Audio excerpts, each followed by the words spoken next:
Dark is a great show with pointless characters. Let me elaborate. So Dark is a German-language Netflix original created by husband and wife team Baron Bo-Odar and Jantje Fries. It's actually the first German-language Netflix original on the site, which is pretty cool, not gonna lie. But before I continue with this video, I'm gonna pause it to tell you that this video will contain lots and lots of spoilers for all 3 seasons of Dark. So if you haven't seen it, I highly recommend it. It's a great show, and I'll put a link to my review of it in the description. Also, yes, I have a review channel. It's pretty cool. Anyway, you have been warned. This is a time travel narrative, and a very complex one at that. Characters meet their future selves, one girl is her own grandmother. Yikes. And almost everyone is secretly related to one another, resulting in the most confusing and fucked up family tree ever. Seriously, that shit will keep you up at night. The show starts off with a simple hook, one you've probably seen before. Small town, kid goes missing, police start an investigation, everyone is fucked up. Yet, the show becomes so much more than that. You'd be correct to assume that the time travel reveal would be at the very end of the show and be there to just tie everything up. But Dark decides to crush your mind into tiny little pieces by having the time travel reveal only create more mysteries. How did Mikhail time travel? What does the power plant have to do with it? What's in the cave? And what's the deal with this dirty David Tennant lookalike? The initial thread of what happened to Mikhail is revealed at the end of episode 2, and the show only becomes more complex. By the end of each season, your mind will be completely obliterated, with the 3rd season being a complete and utter mindfuck from beginning to end, culminating in a brilliant and satisfying conclusion that very few shows get these days. Oh, I'll get to you. Now, I could go all day about what makes this show so good, but I've already went over that in my review. Again, link in the description. But the real standout of the show are the characters. Dark, by nature, is all about characters. I mean, not as character-focused as shows like Hill House, which devotes a single episode to exploring one single character. But the characters of Dark are what make this story of incest and time travel so compelling. It tells the story of 4 families throughout different generations, and their importance to preserving the fabric of the universe or something. It's weird. The course of events and the course of time is influenced almost entirely by the actions each of these characters take. Every little detail of these characters are important to the story and will help determine what will happen next, while also hinting at which old person they turn into in the future. Yet, therein lies the point. Every character in the show has an older self that we see acting alongside them, so we already know where their arcs will take them, as well as the ultimate ending of said arc. And since this is one of those types of time travel narratives, we already know that nothing the characters do in the present can change what they become in the future. Claudia will become a Time Lord and try to save Regina. Jonas will become the Stranger and try to stop Adam before eventually becoming Adam. Martha will die. Ulrich will be stuck in a mental hospital. Noah will work with Adam before getting betrayed. And Miko will stay in the 80s and grow up to raise Jonas. Since we already know all of these things will happen due to the world's cyclical nature, we start to lose investment in who these characters will become. We've already seen their arcs, and therefore, the growth that these characters go through becomes pointless. Phew, finally I got to the thesis of this video. And just because I say the arcs of these characters are pointless, I'm not saying that they're bad characters. In fact, these are all great characters, some of the best in television. The interesting part of them ceases to be what kind of person they will end the show as, but instead finding out who each character ultimately becomes and the journey they take to become them. Let me give you an example. Jonas is the person most people would call the main character of this show. He has a typical heroic journey, he's the most important member of the time loop, and he is the person we end the show with. And then we discover that, surprise, the Stranger was Jonas all along. We think, okay, that makes sense. The Stranger is a more hardened, knowledgeable character than Jonas, who still keeps Jonas's ideals of saving the world. We see a natural progression from Jonas to the Stranger. Also, I'll be referring to middle-aged Jonas as the Stranger for this video, so you don't have to constantly say middle-aged Jonas. It makes sense that's how he'll turn out in the future. Yet Adam throws a wrench in that. You see, Adam is the main antagonist. Everything that Claudia and everything both Jonas and the Stranger have been working towards has been in opposition of Adam. But when it's revealed that Adam is Jonas, we're shocked, taken aback. We are confused, and we ask ourselves, how? How does Jonas end up becoming the one thing he's been fighting against this whole time? Adam spends the entire show lying, killing, and doing whatever possible to preserve the knot. We now have a new interest in Jonas, wondering how on earth he could turn into this sun-dried raisin sitting in an underground temple. So we are not only interested in how young Jonas becomes the stranger, but also how the stranger becomes Adam. And then we get to season 3 and everything just goes nuts. Season 3 was just weird. Like, even weirder than the rest of the show. Jonas is sent to an alternate dimension. Martha is back, but she's a completely new character now. Time travel still exists. There are these 3 time travel assassins who are all the same person. Adam suddenly gets this massive pop collar for no reason. And Elizabeth can speak? What? We immediately gain new interest, thinking that everything happening now is completely new. Nobody has mentioned alternate dimensions before, so they must not know about them. Therefore, the cycle had been broken and the show can end, right? Nope! It turns out it's all just another part of the cycle, this time called the knot. And nothing our characters do matters! Yay! But before we get into the shit show that is Season 3, let's take a second to talk about Martha.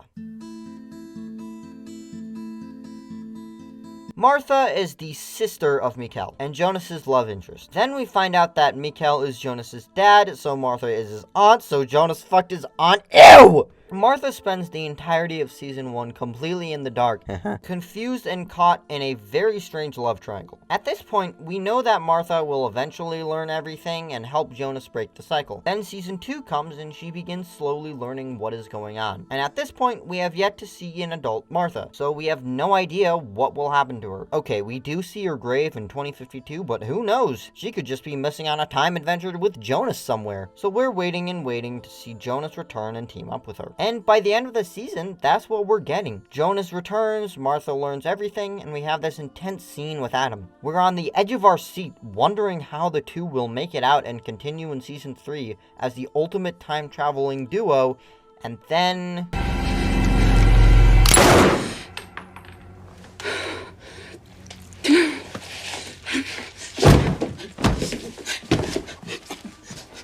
Martha is killed. I'll admit, I was actually very annoyed that the showrunners did this. Martha could have been such an interesting character to watch grow with Jonas, and the new dynamic they would have after the discovery that they were related and they have to team up to save the world, that could have been a very interesting aspect that could have been explored in season 3. But now Martha was dead. Her arc had been cut short. But then we get a new Martha! And she has bangs! But it's not the same. She isn't our Martha. She doesn't have the same experience, the same relationship with Jonas. This is a completely new character, one with her own arc. So the Martha we knew is still gone. But now we have a new Martha to be invested in. We don't know what'll happen with her, although we do, since it turns out she just becomes Eve, who's pretty much the same as Adam. All of that buildup, all of that excitement and intrigue we experienced with our Martha, all of her growth, from a shy, grieving teen to a curious, determined girl, it was all for naught.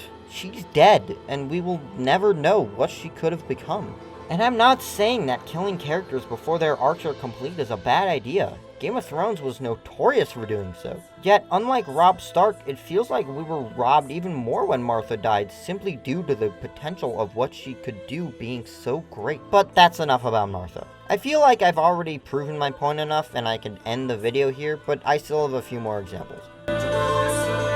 So, since this whole alternate universe shtick has never been mentioned anywhere in the past, it would be safe to assume that these are all new events happening for the first time. So, we're excited! It's the final season, so it only makes sense for everything to be different. Jonas will work hand in hand with this new Martha to finally break the cycle and save the world.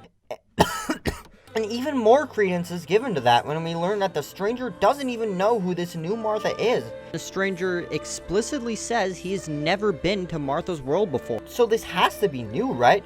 But then we get to episode 6 and Jonas dies? What?! The main character, the one we've been watching and cheering on for 3 whole seasons, dead. Just like Martha, just like Katarina, just like Peter. Another character with an incomplete character arc. I was really annoyed now. Now who's gonna be the new main character? New Martha, who we hardly have any connection with since she's practically a completely new character? Claudia? How?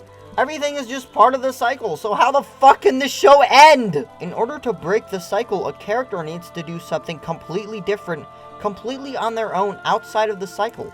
But how? There's no way to... Die Weiche im Knotenpunkt der Zeitschleife. Oh. With this switch point, the show managed to claw its way out of a potentially bad ending and make something satisfying. So the show progresses, and Adam in his sick pop collar kills Martha by having her consumed by the big time orb, but nothing happens. Claudia comes in, and we finally reached a point where things are different.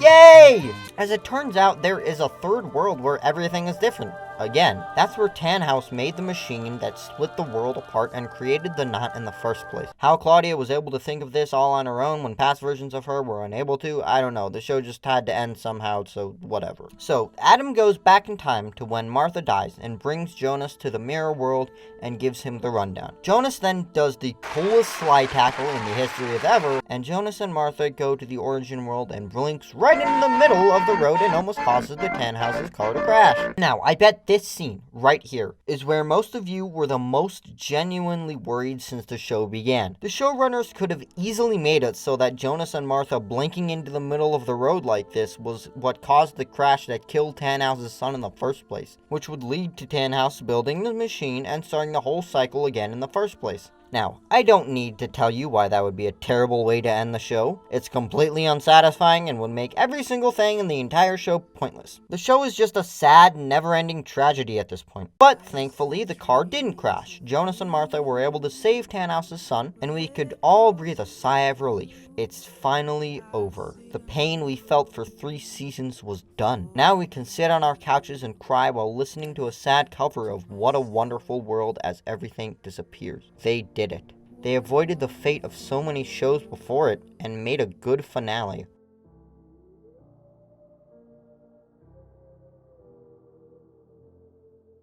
But hold on, this video is still not over because we have to go back and talk about Jonas's arc.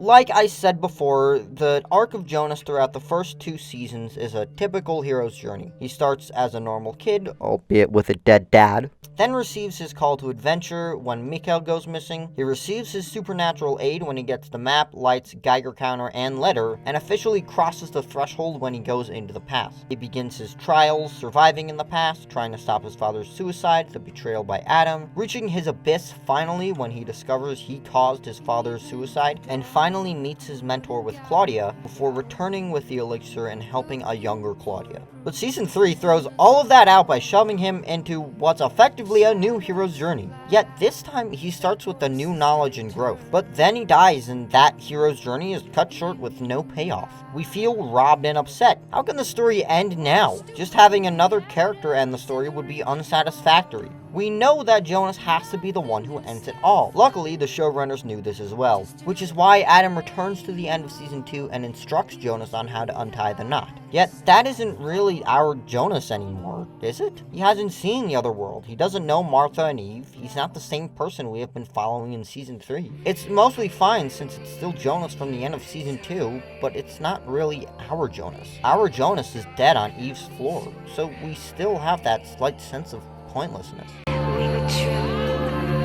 If you were to map out the true arc of Jonas, from the beginning of the show to the finale, not counting the Stranger's arc, it would be this. Jonas begins as a normal boy, then Mikhail disappears and Jonas goes looking for him. He discovers that Mikhail is his father, Jonas goes back in time, he's captured by Noah, he finds out the stranger was him all along. He's sent to the future, he goes through the dark matter, he meets Adam, he discovers that Adam was him all along. He goes to stop his dad's suicide, Claudia takes him away to train, he returns after a year to help younger Claudia, he's reunited with Martha, Adam shoots Martha and leaves. But then Adam comes back wearing a sick-ass pop collar, Adam takes him to the mirror world with the apple, slide tackle. Okay, I have no idea what this is. He stops the car and disappears. It feels like we skipped a bunch in between where Adam leaves after killing Martha and then when Adam returns. And that is where Season 3 takes place. But the Season 3 Jonas is no longer the person that Season 2 Jonas is. It would have been really cool if Season 3 Jonas didn't die and then somehow learns about the origin world. So that's when he goes back in time to grab Martha and stop the car crash. But in order for Eve to exist, and in order to make us suffer more, things had to be complicated.